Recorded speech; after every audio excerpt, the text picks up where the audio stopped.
Sénégal, bonjour. Et qui disait Yon Diam Sorioul. En tout cas, les Échos annoncent une information triple XL, à savoir VAD prépare une visite au palais de la République. Boule de Kodé, Walay Talay, renseigne le journal Les Échos avant de souligner que Ndeketeyo, VAD et Macky Sall entendent prouver que leurs retrouvailles sont sincères. Et c'est en toute sincérité qu'il faut retenir, d'après Les Échos, que le pape du Sopi, en l'occurrence Mam Diombor, avait prévu d'aller au palais vendredi dernier. Aux dernières nouvelles, la visite en question a été torpillée, explique toujours Les Échos. Restons avec le journal qui révèle par ailleurs que Sonko jubile et brûle la commission d'enquête parlementaire. Pourquoi? Eh bien, Les Échos notent tout simplement et tout bonnement parce que le leader de Pastef, les Patriotes, annonce avoir été entendu par le doyen des juges hier. Aujourd'hui, la tribune sans contour ni détour semble nous livrer que Sonko a désormais de quoi dire bleu à la commission d'enquête parlementaire. En clair, Ousmane Sonko obtient gain de cause d'après la tribune qui en veut pour preuve un fait, à savoir le doyen des juges se saisit du dossier à 94 milliards. Ainsi, Sonko aura de quoi faire du turpi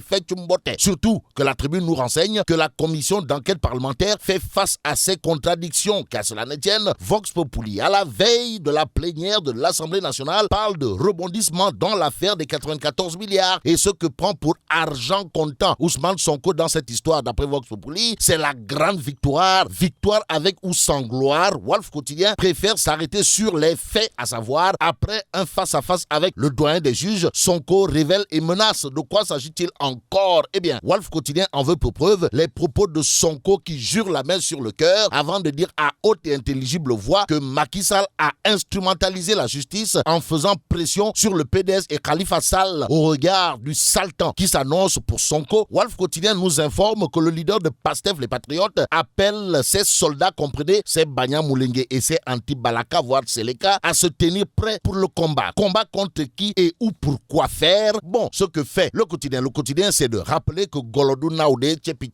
en tout cas, affaire des 94 milliards, le juge ouvre le dossier. Voilà le titre qui barre la une du quotidien. Le quotidien, le journal du groupe Avenir Communication, qui rappelle que Sonko a été entendu hier. Aujourd'hui, le leader du PASTEF, les Patriotes, accuse Macky Sall de vouloir brandir les délits de diffamation et de diffusion de fausses nouvelles pour l'envoyer au Niouf, révèle le quotidien. L'As quotidien pour sa part titre, Mamour Diallo, Ousmane Sonko et les 94 milliards, les dernières pièces du puzzle. Que retenir d'après l'As quotidien, sinon l'Assemblée en plénière à huis clos sur le rapport de la commission d'enquête parlementaire qui blanchit Mamour Diallo. Mbaki Oufay en colère d'Indien dans Libération. Le journal révèle en tout cas que l'homme d'affaires et représentant du Khalif général des Mourides à Dakar explose sa colère contre qui? Eh bien, contre Free Mobile qui torpille délibérément le lancement de Promobile à la veille du Magal de Touba. Et c'est tout haut que Rigal, comprenez Oumar Faye de l'Erol Askanui, brandit ses Punkalima Moukourbaï Fall, renseigne l'évidence au journal de révéler que l'Erol Askanui est dans une dynamique de djihad contre l'extermination du privé national. La preuve avec le blocage de Promobile par Free, d'après l'évidence qui veut savoir si Xavier Niel veut liquider Mbaki Oufay. Aline Ngouingay, à la une de Réumi Quotidien, le journal du groupe Promo Consulting, au sujet de la réciprocité des visas, nous livre que monsieur le ministre de l'Intérieur confirme la mesure. Et pour prendre la pleine mesure de la décision, le quotidien précise que si le Sénégal rétablit le visa d'entrée, c'est pour des raisons de sécurité. Et c'est en toute sécurité que Source A révèle vers la fin de la résistance tout-terrain des ex-Lyon et des résidents des immeubles des Maristes. En tout cas, Source A détitré 25% des familles ont récupéré leur chèque.